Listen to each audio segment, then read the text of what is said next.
और 50,000 परिवार 2 साल से भूखमरी के कगार पे घूम रहे हैं, दर की टोकरे का।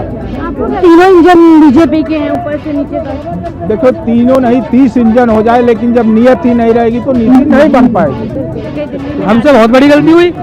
हमें तो हमारे अंदर लालच था ना कि सत्ता में आएगी तो हमें रोजगार देगी। अब सत्ता में आने के बाद अपने वादे से पलट रहे हैं। अब पलट गए तो अगर हम सत्ता में ला सकते हैं तो सत्ता से हटा भी सकते हैं।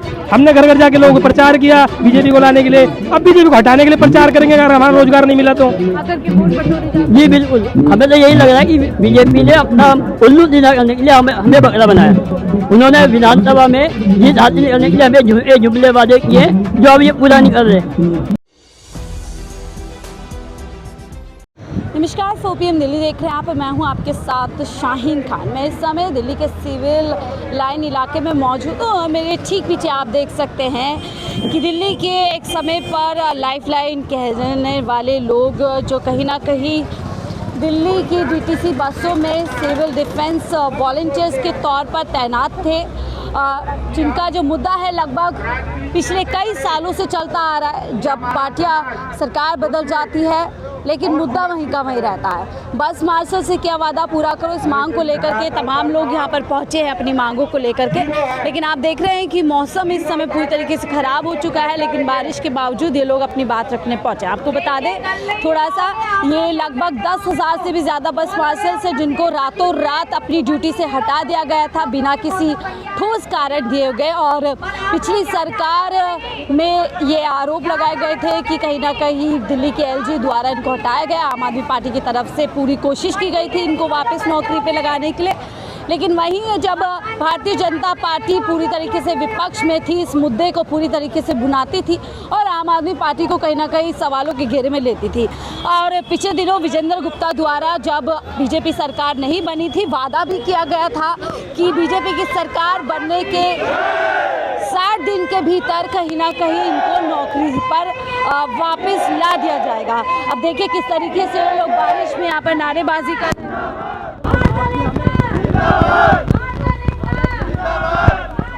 तो ये देखिए किस तरीके से ये तमाम लोग बारिश के बावजूद यहाँ पर बैठे हुए हैं। तो कहीं ना कहीं अपनी मांग को लेकर के सर बातचीत तो करनी थी, लेकिन बारिश का मौसम मैडम जी 2 साल होने वाले हैं, भीख मांगने की नौबत आ गई है। इस उम्र में कोई नौकरी भी नहीं दे रहा, बहुत परेशान है। क्या उम्र थी आपकी जब आप नौकरी पे? जब हम लगे थे मैडम 30 साल थी, 30-35 साल। तो अब कितना समय हो गया है आपको, कब आपकी नौकरी? अरे मैडम अब तो हम 50 के आसपास हो लिए। अच्छा। हाँ, जब हम सिविल डिफेंस में लगे तो 30 साल के थे। अच्छा। अब 20 साल हमने इनको दिए, ठीक है ना। अब तो हम 50 के हो गए, हमें कोई रखता भी नहीं है काम पे। बारिश जारी है और इसी के साथ इन सिविल डिफेंस वॉलंटियर्स का संघर्ष भी जारी है। ये लोग लगातार कह रहे हैं कि बारिश में ही अपनी मांग को पूरी तरीके से यहाँ पर सरकार के साथ में रखेंगे और हम कोशिश करेंगे आपको विजुअल्स दिखा सके। अब क्योंकि इक्विपमेंट्स हैं हम वहाँ नहीं जा सकते, लेकिन बातचीत करने की कोशिश करेंगे। क्या नाम है मैम आपका? रेखा जी, तो आप भी कब से सिविल डिफेंस में? कब से? मैडम मुझे तो 4 साल हो गए थे। 4 साल हो गए। तो कोई कारण बताया गया था हटाने के लिए? नहीं, कोई कारण नहीं, हमें सिर्फ 1 दिन के लिए नोटिस देके हटा दिया गया था। क्या लग रहा है अब बीजेपी सरकार ने आप लोगों को वादा किया था जब विपक्ष में थे कि 60 दिन के अंदर नौकरी वापस लगेगी? बिल्कुल, इन्होंने हमारे को वादा किया था 60 दिन में पक्का रोजगार देंगे, लेकिन उन्होंने हमारे लिए कुछ भी नहीं किया। आपका नाम भी रेखा है, रेखा गुप्ता मुख्यमंत्री इस समय। क्या लग रहा है सुनवाई हो रही है? क्या बोला था? अभी तक तो कोई सुनवाई नहीं। जब भी हम उनसे मिलते हैं वो बोलते हैं कि आपकी फाइल हमने साइन करके MHA में भेज दी है, कभी कहते सचिवालय में है, लेकिन वो कोई जवाब हमें देते नहीं है ठीक से, घुमाया जा रहा है हमें। रेखा गुप्ता जी कह रही समय दीजिए, आप लोगों का मुद्दा समझ नहीं मैडम, उन्होंने कहा है आपको केजरीवाल ने लगाया था, केजरीवाल ने हटाया, लेकिन जब इनकी सरकार में इलेक्शन थे उन्होंने बोला आप हमारे को जिताओ और हम आपको पक्का रोजगार देंगे 60 दिन के अंदर। अब 100 दिन हो गए लेकिन अभी तक इन्होंने रोजगार की व्यवस्था नहीं। क्या लग रहा है अब तो तीनों इंजन की सरकार दिल्ली में? बिल्कुल बिल्कुल। क्या लग रहा है अभी भी आपको घुमाया जा रहा है? बिल्कुल घुमाया जा रहा है। इनकी सरकार में इनका एक भी मंत्री हमारे को जवाब नहीं दे रहा। हम ज्ञापन पे ज्ञापन इनके सारे मंत्रियों को दे चुके हैं। विजेंद्र गुप्ता जी ने खुद विधानसभा में प्रस्ताव पास किया था, 7 मांगे हमारे लिए उन्होंने खुद रखी थी, जिसपे उन्होंने आज तक कोई कार्रवाई नहीं करी। आप लोगों को क्या वजह लग रही है, क्यों आप लोगों पे इतना बड़ा मुद्दा है? 10,000 से ज्यादा लोगों की मैम बीजेपी की सरकार तानाशाही की सरकार है, गरीबों की सरकार तरीके से अपना गुजर बसर कर रहे हैं, ये सरकार को नहीं दिखाई दे रहा। सरकार को नहीं दिखाई नहीं। लेकिन जब वो लोग विपक्ष में थे तो आप लोगों पर बहुत ज्यादा बातचीत की जाती थी। जी बिल्कुल, उन्होंने कहा था आप हमें वोट दे दो और हमारे को सत्ता में लाओ, हम आपको पक्का रोजगार देंगे, केजरीवाल को हटा दो। हम लोगों ने पूरा सपोर्ट करा, इनका समर्थन करा, हमारे मार्शलों ने सभी ने वोट डाले, इनकी सत्ता आई, लेकिन हमारे रोजगार की व्यवस्था नहीं हुई। क्या लगता है सिर्फ सत्ता पाने के लिए आप लोगों को मोहरा बनाया गया था?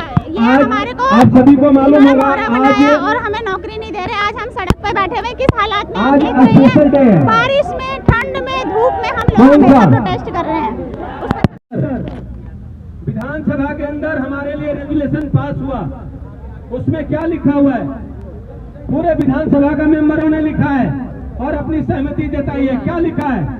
इन 10,792 बेरोजगारों को रोजगार मिलना चाहिए और ये विधानसभा में पास हो गया। अगर विधानसभा झूठा है तो इस विधानसभा का ड्रामा क्यों देश के अंदर? बंद कर दो इस विधानसभा को। बंद होना चाहिए कि नहीं होना चाहिए? बंद करो इस विधानसभा, बंद होना चाहिए। अगली बात,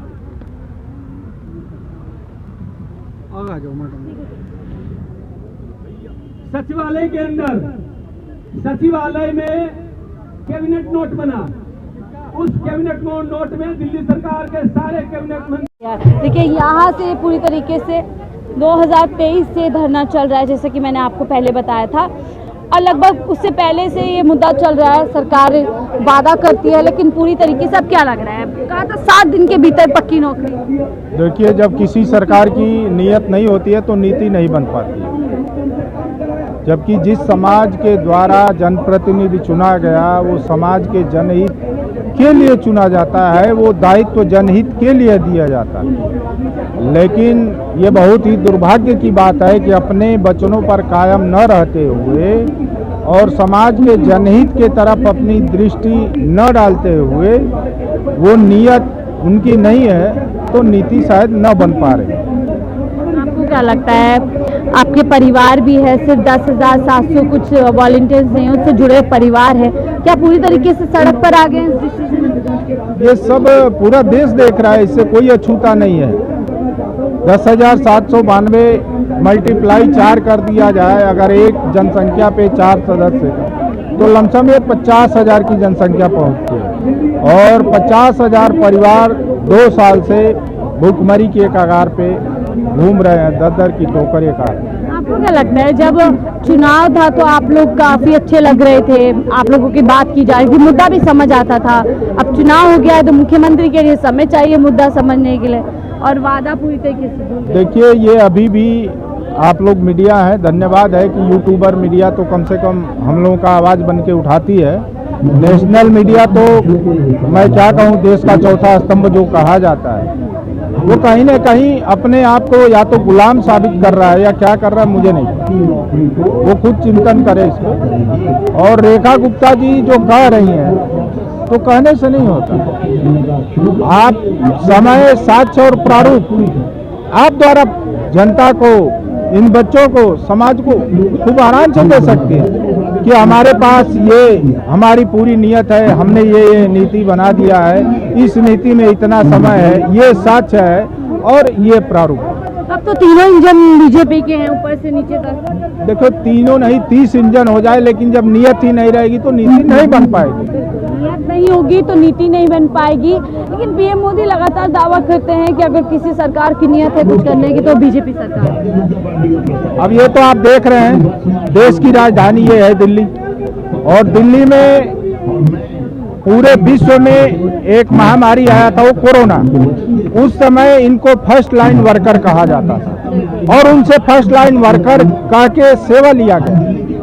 तो ये क्या आज आपको दिखता नहीं है? आपको क्या लगता है, सिर्फ बीजेपी लोगों का इस्तेमाल करती है, मौके के हिसाब से मौका निकलने के बाद साइड लाइन कर देती है? अब वर्तमान समय तो यही आपका कहना ही सत्य है। वर्तमान समय कुछ ऐसा ही नजर आ रहा है। चुनाव थे तो वॉलंटियर्स पूरी तरीके से अपने लगते थे। आप भी यहाँ पर प्रोटेस्ट कर रहे हैं? जी हाँ जी, राजकुमार जी कब से नौकरी कर रहे थे, कब हटे? मैंने 8 साल नौकरी की रेवेन्यू डिपार्टमेंट में, ठीक है। अब इन्होंने 2 साल हो गए हमें हटाए हुए। अब बीजेपी सरकार ने हमसे वादा किया था कि हम सत्ता में आएंगे तो 60 दिन में रोजगार देंगे।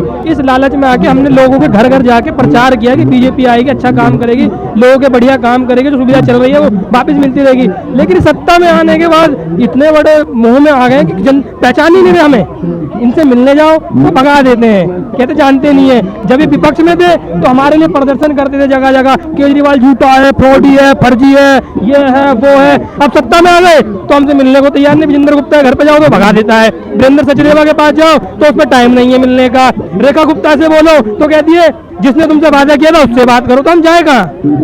अगर हम सत्ता में इन्हें ला सकते हैं तो इन्हें भगाना भी जानते हैं। आप लोगों का क्या लगता है, आप लोगों से गलती हुई इस विश्वास में कि नौकरी मिलेगी वापस बीजेपी को कहीं ना कहीं दिल्ली में? हमसे बहुत बड़ी गलती हुई। हमें तो हमारे अंदर लालच था ना कि सत्ता में आएगी तो हमें रोजगार देगी। अब सत्ता में आने के बाद अपने वादे से पलट रहे हैं। अब पलट गए तो अगर हम सत्ता में ला सकते हैं तो सत्ता से हटा भी सकते हैं। हमने घर घर जाके लोगों को प्रचार किया बीजेपी को लाने के लिए, अब बीजेपी को हटाने के लिए प्रचार करेंगे अगर हमारा रोजगार नहीं मिला तो। 5 महीने सरकार को हो गए हैं, कई बड़े वादे किए गए थे, ये तो एक अलग मुद्दा है। कहा था जहाँ झुकी वहीं मकान, 2500 रुपये 5 रुपये में भरपेट। ये देखो कुल मिला के गरीबों को हटा रहे हैं, पहले झुग्गी से गरीबों को हटा रहे हैं, फिर गरीब परिवार को बेरोजगार कर रहे हैं। इन्होंने 10,000 लोगों को बेरोजगार अलग नहीं किया, इन्होंने 20,000 लोगों को बेरोजगार किया है। मोहल्ला क्लिनिक में जो स्टाफ काम करता है उन्हें हटाया, ठीक है। सचिवालय में जो 400 लोग काम कर रहे थे उन्हें हटाया। ऐसे करके इन्होंने 20,000 लोगों को हटा दिया नौकरी से। अरे तुम तो लोगों को रोजगार देना चाहिए, तुम यहाँ से लोगों को बेरोजगार कर रहे हो। बीजेपी नौकरियां नहीं दे सकती, रोजगार नहीं दे सकती, हटा सकती। ये किसी राज्य में नहीं दे रहे, यहाँ क्या देंगे? लेकिन ये राजधानी दिल्ली है, ये तो राजधानी, देश की राजधानी है। लेकिन हमने भी ठान लिया है जब तक रोजगार नहीं मिलेगा ना तब तक ये कार्य करते रहेंगे। अभी तो हम रोड पे हैं, फिर लोगों के घर घर जाके बताएंगे। थोड़ी देर में यहाँ पर दिल्ली पुलिस हरकत में आएगी, आप डटे रहेंगे तो? पुलिस ले जाए, अरे मरता क्या नहीं करता, थाने तो ले जाएगी, थाने से फिर वापसी आ जाएंगे। तैयार है मतलब आप? तैयार है पूरी तरीके से। पुलिस ले जाओ, कोर्ट केस हो, कोर्ट में जज साहब हमें बुलाए और हम बताएं कि उन्हें भी पता चले पुलिस क्यों ले रही है, तब तो वो करेंगे। वो कोर्ट को ऑर्डर भी नहीं मार रहे कि कोर्ट ने बोला जिसको 240 दिन से ज़्यादा हो गए रोजगार अधिनियम के तहत उनको रोजगार दिया जाए। अब हमने तो 8-10 साल दे दिए, मैंने 8 साल दिए, इनने 12 साल दिए, किसी ने 15 साल दिए। तो रोजगार अधिनियम के कानून जो कानून है उसके तहत तो नौकरी मिलनी चाहिए ना, रोजगार अधिनियम के तहत। रोजगार महत्वपूर्ण एक लिस्ट में आता है बीजेपी की, या उसके लिए कोई रोजगार इम्पोर्टेंट? बीजेपी की लिस्ट में रोजगार नहीं आता, लेकिन जुमला वगैरह करते ना वो उसके लिस्ट में आते हैं, कई सारे आते हैं। पर हमें बीजेपी की लिस्ट में मतलब ये हो गया है कि नफरत फैलाओ, राजनीति करो, लोगों का पागल बनाओ, उन्हें हिंदू के नाम पे वोट लो। अरे हम भी तो हिंदू ही हैं, हम कोई बांग्लादेश और रोहिंग्या थोड़ी, हम भी तो हिंदू हैं। हमें क्यों नहीं रोजगार दे रहे? हम कोई विदेश से थोड़ी आए हैं, हमें रोजगार दो ना। हमें निकाला तो तुम नहीं है, तुम्हारे एलजी ने निकाला है।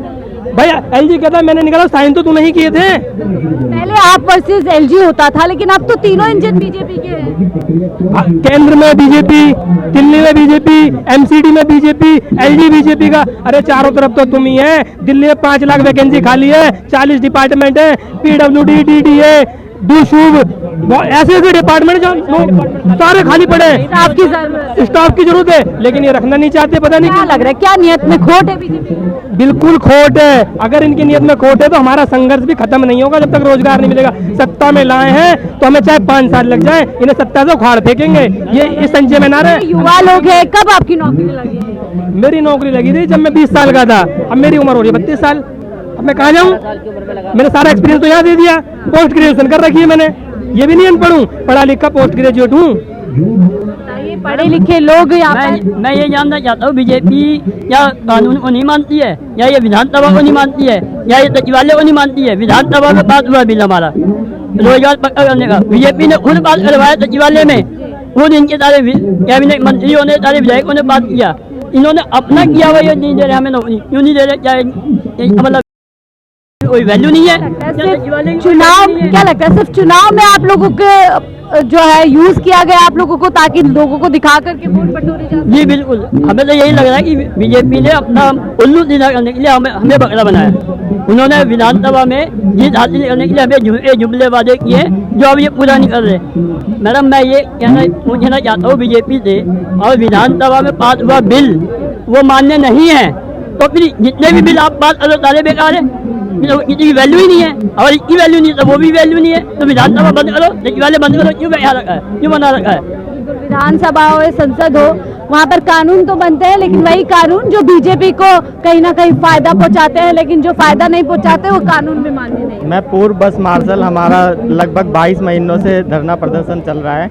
जैसा कि बीजेपी के नेताओं ने वादा किया था कि हम सत्ता में आने के 60 दिन के भीतर हम आपको पक्का करने की, सुनिश्चित करने की व्यवस्था करेंगे। मैं खुद एलजी हाउस गया था, हमारी 11 लोगों की टीम गई थी। एलजी साहब ने आश्वासन दिया था कि आपको हम पक्का करने की प्रक्रिया स्टार्ट कर रहे हैं, आप क्या नाम है सरकार से बात करिए। सारी प्रक्रिया बहुत आश्वासन दिया 1 हफ्ते का, लेकिन उसके बाद क्या हुआ, 4 महीने की ड्यूटी निकाल दी हमारी एकता को भंग करने के लिए। उसके बाद इनके वादे चलते रहे कि हम 60 दिन के अंदर आपको रोजगार देंगे जैसे ही भाजपा की सरकार बनेगी। मुझे तो ये प्रतीत होता है कि भाजपा के जो नेता है वो सत्ता में आने से पहले इंसान की उसमें गिनती होती थी श्रेणी में, लेकिन अब वो जीतने के पश्चात वो भगवान हो गए हैं। मैं तो उन्हें भगवान के रूप में, क्यों भगवान के रूप में? अगर इंसान होते मैम तो अब तक आ जाते, वो हमारी बात सुन लेते।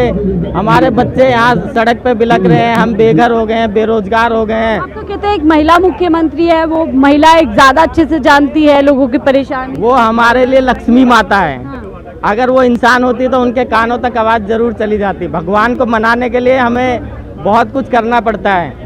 समय दीजिए, आप लोगों की समस्या मुद्दा समझना है कि असल में क्या हम देखते हैं कहाँ तक हमारा सब्र चलता है।